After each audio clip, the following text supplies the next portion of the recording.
Novas e surpreendentes coisas estão sendo descobertas em todo o mundo diariamente. Tem surpresas à espera dos cientistas onde quer que eles vão. Todos os tipos de criaturas que surpreendem a mente, relíquias históricas, vestígios de tragédia e maravilhas naturais escondidas são encontradas preservadas em lugares bizarros. O gelo é um meio de preservação incrivelmente eficaz, e as paisagens congeladas ao redor do mundo estão, portanto, escondendo muitos segredos insondáveis. Ao longo dos anos, muitas coisas estranhas e inexplicáveis foram descobertas nas tundras congeladas do nosso planeta, que mudaram completamente nossa percepção da história e da ciência. Como exatamente o gelo conseguiu preservar perfeitamente criaturas que viveram milhares de anos atrás e artefatos pertencentes a civilizações sobre as quais sabemos muito pouco é um mistério que permanece sem solução até hoje. Não há nenhuma justificação lógica para que algumas coisas tenham permanecido intactas em sua forma original sob as camadas de gelo, enquanto outras simplesmente desapareceram da face da Terra. Mas arqueólogos e cientistas descobriram tais coisas em terrenos tão frios que quase nenhuma forma de vida consegue sobreviver lá. Então hoje nós vamos contar a você tudo sobre algumas das coisas mais chocantes descobertas congeladas no gelo. Então certifique-se de ficar por aí até o final. Número 1. Donzela de gelo siberiana. Esta múmia de uma mulher do século V, também conhecida como a Princesa de Ukok, a Princesa de Altai, Devotka e Otibala, ela foi descoberta em um kurgan da cultura Pazyryk, na República de Altai, Rússia. A donzela de gelo siberiana foi descoberta pela arqueóloga Natalia Viktorovna Polosmak e sua equipe enquanto exploravam um grupo de kurgans em uma faixa de território disputada entre a China e a Rússia. Sua câmara funerária foi encontrada no Planalto de Ukok no verão de 1993. Os habitantes locais frequentemente chamaram esta área de segunda camada do céu. A donzela é considerada uma representante da cultura Pazyryk, pois prosperou entre os séculos 6 e 2 a.C. Seus restos mortais foram encontrados em uma câmara funerária subterrânea e pareciam não ter sido perturbados. Em 2012, os restos da donzela de gelo foram transferidos para um mausoléu especial no Museu Nacional Republicano de Gorno-Altaisk. Havia um caixão feito de um tronco de madeira de lariço maciço dentro da sua câmara tumular. Ele foi encontrado com apliques de couro, retratando figuras parecidas com servos. De acordo com especialistas, ela tinha entre 20 e 30 anos de idade na época da morte. Inicialmente, a causa da morte não era conhecida, mas em 2014, novas pesquisas revelaram que o câncer de mama, juntamente com alguns ferimentos que ela sofreu devido a uma queda, levaram ao seu falecimento. A cannabis foi descoberta em um recipiente próximo ao corpo. Isso levou os cientistas a especular que ela foi usada para aliviar a dor crônica que ela deve ter sofrido. Tatuagens, que se pareciam muito com cervos e panteras, foram encontradas na pele do seu ombro, pulso e polegar. Ela foi enterrada em uma blusa tussá amarela de seda, uma saia de lã listrada vermelha e branca com um cinto de borla, pernas de feltro brancas altas na coxa, um pelo de marta e um toucado de 1 metro de altura. Restos de 2 outros guerreiros com tatuagens similares também foram encontrados perto da câmara tumular. Algumas pessoas acreditam que essas tatuagens foram um sinal de status na vida após a morte. A câmara tinha sido preservada pela água que infiltrava e congelava para formar um enorme bloco de gelo dentro daquela câmara que nunca descongelou completamente e assim manteve o conteúdo deste enterro preservado por mais de 2.400 anos. Número 2. Vítimas do acidente de avião. Em agosto de 1976, o voo Seiza 232 de Quito, Equador, para Cuenca, foi dado como desaparecido. O Seiza operava o Vickers Viscount 785D, que transportava 55 passageiros e 4 membros da tripulação. A rota é considerada bastante perigosa devido ao Monte Chimborazo, coberto de neve. O local do acidente foi encontrado em outubro de 2002, a uma altura de 5.310 metros. Na época, todos a bordo do avião foram presumivelmente mortos. Aqueles que não morreram, desapareceram. Quase 30 anos após o acidente, os destroços do avião foram descobertos acidentalmente por 2 alpinistas. Pablo Chiquiza e Flávio Armas estavam apenas explorando uma nova rota para o cume do vulcão Chimborazo, quando notaram os restos do avião. Esta descoberta não foi confirmada até fevereiro de 2003, quando uma equipe da rede de televisão contratada pela Teleamazonas escalou o vulcão na esperança de gravar as imagens dos destroços. Poucos membros desta equipe notaram muitos restos humanos entre os destroços, junto com jornais, desde o dia em que o avião desapareceu. Eles também encontraram provas de identificação para quase todos os passageiros a bordo. Esta foi uma amarga descoberta, devido ao fato de que os passageiros morreram de uma maneira terrível e aqueles que sobreviveram ao acidente provavelmente sofreram aqui sozinhos na neve antes de caírem vítimas do tempo. Mas aqui também significou que a família e amigos dos viajantes infelizes pelo menos obtiveram algumas respostas, embora nada possa realmente diminuir a dor de perder seus entes queridos. Número 3. Bisão da Idade do Gelo. Em 1979, pesquisadores descobriram o corpo mumificado de um bisonte steppe na tundra do Alasca. O interessante é que, pouco depois, eles cortaram alguma carne aí do seu pescoço e a comeram. O que eles não sabiam na época era que não se tratava de um bisão comum. Tinha pelo menos 55 mil anos de idade. O bisonte provavelmente foi maltratado por um predador. As marcas das garras na parte de trás da carcaça e as perfurações na pele sugeriam que ele foi morto por um leão americano da Idade do Gelo. Felizmente, o permafrost preservou o corpo e impediu que ele se tornasse alimento para criaturas menores. A massa desse bisão permaneceu intacta por mais de 50 mil anos, até que finalmente um grupo de exploradores se aventurou a ir à mina em 1979. Eles usaram uma mangueira de mineração hidráulica para derreter o gelo até encontrar esse corpo. O esqueleto, a pele e os músculos foram perfeitamente preservados.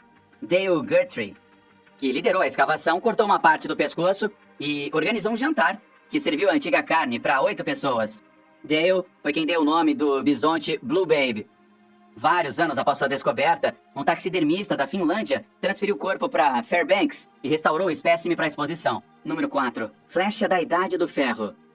Pesquisadores com o programa de arqueologia Secrets of Ice Glacier do condado norueguês Innlandet descobriram uma seta aninhada entre as rochas. A equipe pensa que ela estava congelada em um bloco de gelo e foi transportada pela encosta quando o gelo derreteu. O The Secrets of Ice compartilharam um post no Facebook descrevendo as características da flecha. A preservação do artefato foi notável, mas não totalmente perfeita. O teixo e o alcatrão que colam as várias partes da flecha mostraram sinais visíveis de desgaste. Isso fez os cientistas especularem que a flecha pode ter sido exposta e recongelada várias vezes antes de ser perdida. Lars Holger Pillow, um arqueólogo com a equipe, explicou que até agora eles encontraram mais de 200 flechas que derreteram no gelo no condado de Innlandet. Segundo ele, essas flechas têm pelo menos 6 mil anos de idade. Esta, em particular, é melhor preservada com a ponta da flecha ainda presa e os restos do tendão e o piche dela também presentes. A maioria das outras flechas que eles encontraram estão preservadas apenas com fragmentos de suas hastes restantes. Os pesquisadores acreditam que a abundância de flechas pode ser atribuída ao fato de que esta área era um local de caça. As flechas que falhavam alvo se perdiam na neve. Para os antigos caçadores, pode ter sido um tiro falho, mas para os arqueólogos modernos, era um olho de boi. Número 4. Yucca, um mamute. A yucca é considerada a carcaça de mamute de lã mais bem preservada já encontrada. Foi descoberta em 2010 por caçadores locais de presas siberianas. Foi achada a cerca de 30 quilômetros a oeste da foz do rio Kontratievo, ao longo da costa de Oyugos Yar, na região do mar Laptev. Yucca é uma múmia fêmea jovem e recebeu o nome da aldeia de Yucajir, onde foi encontrada pelos habitantes locais. A múmia mamute tem aproximadamente 39 mil anos de idade. A análise da sua presa e dentes revelou que ela tinha cerca de 6 a 8 anos de idade na época da sua morte. Especialistas acreditam que a mamãe caiu na água ou ficou atolada em um pântano. A pobrezinha não foi capaz de se libertar e acabou morrendo. Entretanto, algumas pessoas têm especulado que ela foi atacada por leões ou outros predadores. Yucca imediatamente se tornou uma sensação internacional, e cientistas de todo o mundo estavam super animados para aprender mais sobre ela. P. Lazarev e S. Grigoriev, do Museu Mammoth, foram os primeiros cientistas que chegaram para estudar esses restos mortais. Os restos mortais foram posteriormente transportados para a Academia de Ciências Sakha, em Yakutsk. Yucca está em exposição em Moscou desde outubro de 2014. Em 2019, pesquisadores do Japão, trabalhando com o tecido de yucca, revelaram que eles conseguiram estimular estruturas semelhantes a núcleos para realizar alguns processos biológicos, mas não conseguiram induzir a divisão celular. Número 6. Rotíferos bideloídeos. Os cientistas na Rússia conseguiram reanimar com sucesso uma espécie única de animais do seu sono prolongado. Eles permaneceram congelados no permafrost ártico por mais de 24 mil anos. Estes invertebrados microscópicos normalmente vivem em ambientes aquáticos e são incrivelmente bem versados aí na arte da sobrevivência. Os cientistas russos os encontraram primeiramente em um núcleo de solo congelado que eles haviam obtido ao perfurar o permafrost siberiano com a ajuda de uma sonda de perfuração. Esta descoberta é a prova de que animais multicelulares são capazes de suportar dezenas de milhares de anos em criptobiose, um estado de metabolismo quase totalmente parado. Anteriormente, acreditava-se que os rotíferos congelados podiam sobreviver por até 10 anos, mas a última análise radiocarbônica revelou que os rotíferos que haviam encontrado tinham pelo menos 24 mil anos de idade. Estes também são chamados de animais de rodas, às vezes por causa do anel de pelos minúsculos ao redor de suas bocas, que se parecem com uma roda. Estas criaturas robustas podem sobreviver a temperaturas congelantes, períodos de seca extrema, baixa oxigenação e inanição. Uma vez descongelado, o rotífero obtido do permafrost é reproduzido por um processo clonal chamado partenogênese. Ele pertence ao gênero Adneta. Alguns teóricos da conspiração lá fora estão preocupados se ressuscitar este animal foi uma boa ideia ou não. O que você acha, hein? Número 7. O urso congelado e seu filhote. Os cientistas encontraram um urso de caverna perfeitamente preservado e um filhote de urso congelado em uma parede de gelo na Sibéria. A análise do espécime revelou que ele tem pelo menos 39 mil anos de idade. Anteriormente, apenas os ossos de espécies pré-históricas e subespécies da Eurásia tinham sido desenterrados. Os dois ursos foram encontrados em locais de escavação separados. Os restos foram descobertos pela primeira vez por pastores de renas em uma ilha remota em 2020. A análise revelou que o tecido mole do urso adulto, Ursus spelaeus, tinha sido preservado por dezenas de milhares de anos no permafrost. E os cientistas russos estão otimistas que mais cedo ou mais tarde eles serão capazes de encontrar o DNA do predador da Idade do Gelo. Eles provavelmente estão esperando reviver o animal, como estão tentando fazer com o mamute de lã. Na opinião da cientista doutora Lena Grigorieva, este é o primeiro e único achado do seu tipo, uma carcaça inteira de urso com tecidos moles. E ela não está errada, a carcaça está inacreditavelmente intacta, com todos os órgãos em seu lugar. As fotografias mostram que até mesmo o nariz do urso está intacto. Os exemplares foram transportados para a Universidade Federal do Nordeste da Rússia, em Yakutsk, para uma análise mais aprofundada. Número 8. Geleiras Mammoth-Tusk Glaciers. O descongelamento do permafrost russo causou o que os especialistas estão chamando agora de Corrida ao Ouro Mamute. Os restos de antigos mamutes, especialmente valiosas presas, estão sendo descobertas nesta remota região da Rússia. As presas valem particularmente uma fortuna ao redor do mundo. O comércio desses restos de mamute ainda não está regulamentado e a busca e venda dessas presas é completamente ilegal na Rússia. A mudança climática está revelando rapidamente estas relíquias e os caçadores que as desenterram estão as vendendo por milhares de dólares, inspirando assim um comércio movimentado. As equipes vão para a região a cada ano para desenterrar os restos dos mamutes de lã escondidos sob o permafrost. Eles dormem em barracas improvisadas e sobrevivem com carne, macarrão e vodka. Esta é uma operação ilegal, no entanto. Eles arrancam os corpos dos mamutes do permafrost usando força bruta. Muitos dos corpos são danificados no processo também.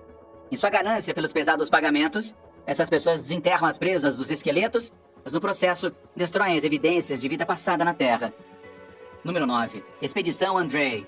Algumas expedições históricas que se propuseram a explorar os cantos mais remotos da Terra acabaram desaparecendo, e algumas delas nunca mais foram vistas ou ouvidas de novo. Andrei's Arctic Balloon Expedition foi considerada uma destas até 1930, quando a expedição Brattvåg norueguesa, estudando as geleiras e os mares do arquipélago Svalbard, encontrou seus restos mortais. O verão particularmente quente permitiu que eles desembarcassem na ilha inacessível chamada Kovitia. O espesso gelo que cobria a ilha e o nevoeiro ao redor impossibilitava o acesso dos navios à ilha. Mas os afortunados membros da expedição Brattvåg encontraram os restos da expedição de balões de 1897 sob o gelo e sob a neve. Era uma viagem de balão de hidrogênio lançada com a intenção de alcançar o Polo Norte. Os 3 membros suecos da expedição, S.A. Andrei, Krant Frankel e o Niels Strindberg, pereceram todos. O balão caiu apenas 2 dias após a decolagem, mas a tripulação permaneceu segura. No entanto, eles se depararam com uma caminhada cansativa de volta ao sul, e como não estavam adequadamente equipados ou vestidos, eles não sobreviveram ao terreno áspero. Exploradores modernos encontraram um navio e um diário junto com 2 esqueletos que o gelo havia preservado. Número 10. George Mallory. George Herbert Leigh Mallory foi um alpinista inglês de sucesso que participou das 3 primeiras expedições britânicas ao Monte Everest, nos anos 20. Na expedição de 1924, do monstruoso pico, George e seu parceiro Andrew Irvine desapareceram misteriosamente no nordeste de Ridge. Eles foram avistados pela última vez cerca de 800 metros verticais do cume. Ninguém sabia o que aconteceu com o casal e seu destino permaneceu mistério por uns bons 75 anos. Mas, em 1º de maio de 1999, o mundo despertou para notícias chocantes. O corpo de Mallory havia sido descoberto por uma expedição de pesquisa que se propôs a recuperar os restos mortais do alpinista. Conrad Anker, da expedição de pesquisa de Mallory, e Irvine, avistou um corpo congelado a uma altura de cerca de 26.760 pés na face norte da montanha.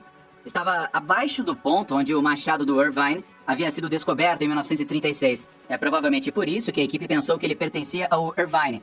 No entanto, quando eles leram as etiquetas de nome no corpo, eles ficaram surpresos ao descobrir que era Mallory. O corpo estava bem preservado no gelo. Alguns pertences pessoais encontrados nele incluíam um altímetro de latão, uma faca de bolso com cabo de cordeiro com estojo de couro, um par de óculos de neve. Uma carta e uma conta de um fornecedor londrino de equipamento de escalada também foi encontrado no corpo. A equipe de pesquisa, inclusive, retornou ao local em 2002 e descobriu seu último acampamento também, mas não conseguiu encontrar a câmera que eles levavam para tirar fotos. Mallory é considerado uma lenda no mundo dos montanhistas. Sir Edmund Hillary, que junto com Tenzing Norgay, é acreditado por ter alcançado o primeiro cume do Everest. Dito propriamente que Mallory foi recentemente o pioneiro inicial de toda a ideia de escalar o Monte Everest. Número 11. Rei Antártico. Antarctenex shackletoni, também conhecido como o Rei Antártico, é um ancestral dos dinossauros e dos crocodilos dos tempos modernos. Os cientistas revelaram no estudo publicado no Journal of Vertebrate Paleontology que eles descobriram um fóssil de pelo menos 250 milhões de anos deste ancestral dos dinossauros no gelo ártico. A segunda parte do seu nome, Shackletoni, é uma homenagem a Ernest Shackleton, um explorador do século XX que deu nome à formação rochosa nas montanhas transantárticas na Antártida, de onde a espécie foi escavada pela primeira vez. A rocha é chamada de Formação Fromov, e este foi o lugar onde Brandon Peacock encontrou o fóssil preservado durante sua expedição à Antártida entre 2010 e 2011. Antarctenex viveu durante o início do período Triássico, pouco antes do evento da extinção em massa do permissivo final que dizimou 70% da população da Terra. Ele pertencia ao grupo de répteis arcaicos que prosperou após a devastadora extinção em massa. Os paleontólogos acham fascinante que estas criaturas floresceram enquanto o resto das espécies que habitam a Terra literalmente caíram mortas. Os ossos desenterrados do Antarctenex shackletoni incluem vértebras, ossos de pernas e pés e costelas. Os pesquisadores estão confiantes de que se tratava de um carnívoro. Ele viveu quando a Antártica ainda era conectada à Pangeia. Número 12. Escaladores mexicanos. Em 1959, um grupo de 7 alpinistas mexicanos se propôs a escalar o monte do Pico Orizaba, o pico mais alto do México. No entanto, o grupo desapareceu após uma avalanche inesperada que os atingiu. Em 2015, um grupo de escaladores insuspeitos descobriu uma cabeça congelada saindo da neve, cobrindo a geleira perto do cume. Logo depois que os arqueólogos chegaram ao local para conduzir uma investigação completa, eles foram capazes de recuperar 2 corpos mumificados que estavam se abraçando. Especialistas acreditam que eles tinham assumido esta posição por calor. Um container especial foi usado para transportar os corpos da neve com segurança. Além dos 2 corpos recuperados, outro alpinista também foi morto na avalanche, cujo corpo ainda está por ser descoberto. Os 4 membros restantes da expedição haviam retornado com segurança depois de não terem conseguido localizar seus companheiros de volta no dia. Um dos escaladores, chamado Luiz Espinosa, que voltou vivo da montanha, acredita que os corpos definitivamente pertencem a seus amigos perdidos. Número 13. O incrível cofre de sementes. O cofre global de sementes de Svalbard é uma instalação segura de apoio localizada na ilha norueguesa de Spitsbergen. O objetivo deste cofre é preservar a diversidade de culturas do nosso planeta. Ele fornece um armazenamento de longo prazo de duplicatas de sementes preservadas em bancos de genes ao redor do mundo. Ele garante a segurança do suprimento alimentar mundial contra a perda de sementes devido a vários motivos como má administração, acidentes, falhas de equipamento, cortes de financiamento, guerra, doenças, sabotagem e desastres naturais. Os termos para o gerenciamento deste cofre foram explicitados em um acordo tripartido entre o governo norueguês, o Crop Trust e o Nordic Genetics Research Center. A construção deste cofre foi quase exclusivamente financiada pelo governo norueguês. Em 2008, ele foi construído a um custo de cerca de 8,8 milhões de dólares. Os custos operacionais são compartilhados pela Noruega e pelo Crop Trust. O armazenamento de sementes aqui é gratuito para os depositantes. O banco de sementes é construído a cerca de 120 metros dentro de uma montanha de arenito na ilha de Spitsbergen. O sistema de segurança das instalações é robusto e avançado. O Nordic Genetic Research Center é responsável pelo seu gerenciamento, mas não tem nenhum pessoal permanente no local. A ilha de Spitsbergen foi escolhida para construir esta instalação, já que não tem nenhuma atividade tectônica e o permafrost aqui ajuda na preservação das sementes. O local permanecerá mesmo se as calotas de gelo derreterem, pois está a cerca de 130 metros do nível do mar. Um estudo de viabilidade foi realizado antes da construção desta abóbada e foi descoberto que a maioria das sementes das principais culturas alimentares poderiam ser preservadas aqui por centenas de anos. Alguns grãos podem até mesmo permanecer viáveis por milhares de anos. Este cofre pode salvar a raça humana da fome em caso de qualquer calamidade natural ou acidente que possa ameaçar o fornecimento de alimentos de nossa espécie. Número 14. Floresta sob um glaciar. Uma floresta antiga descongelou sob um glacial do Alasca, que derreteu e suas árvores estão finalmente vendo a luz do dia em cerca de 1000 anos. Toras e tocos têm se destacado do glaciar Mendenhall, localizado no sul do Alasca. Os pesquisadores da Universidade do Sudeste do Alasca, em Juneau, têm notado mais e mais árvores aparecendo. algumas em sua posição vertical original também. Outras têm ainda raízes e algumas partes da casca também. Os cientistas estão animados, pois são capazes de ver a parte mais externa da árvore e fazer as contas para ver a idade da árvore quando ela congelou. A equipe identificou as árvores como abeto ou cicuta, com base no diâmetro do tronco. Kenzie Connor, professora de geologia da Universidade do Alasca Sudeste, acredita que um túmulo protetor de cascalho envolveu as árvores há mais de 4.000 anos, quando a geleira estava avançando. A camada de cascalho tinha cerca de 4 a 5 pés de altura e aparentemente enclausurou as árvores antes que as geleiras finalmente avançassem e as lavrassem. Número 15. Lago Vostok. Um lago de água doce coberto de gelo foi descoberto em 1996 com a ajuda de um radar que penetrava no gelo e ondas sísmicas artificiais. O Lago Vostok fica a cerca de 4 quilômetros abaixo do manto de gelo da Antártica Oriental. É também o lago mais antigo e mais prístino do mundo, que ainda não foi perturbado pela humanidade. É um dos 70 lagos que foram identificados sob o lençol de gelo da Antártida. Ele permaneceu isolado por mais de 500.000 anos e potencialmente contém micro-organismos com um pool genético único que permaneceu inalterado desde a época em que a Antártica foi coberta por exuberantes florestas verdes. É também um dos maiores lagos do planeta. O Lago Vostok tem 48 quilômetros de largura e 235 quilômetros de comprimento. Ele cobre uma área de mais de 10.000 quilômetros quadrados e tem 914 metros de profundidade. Atualmente, o lago é um alvo a longo prazo para a exploração através de amostragem e experimentos in situ. Muitos especialistas acreditam que as águas cristalinas do Lago Vostok devem permanecer intocadas para que a humanidade ou a ciência não arruinem esta maravilha natural. Você acha que os cientistas deveriam ter permissão para acessar o lago e as formas de vida escondidas em sua profundidade? Conte pra gente nos comentários abaixo.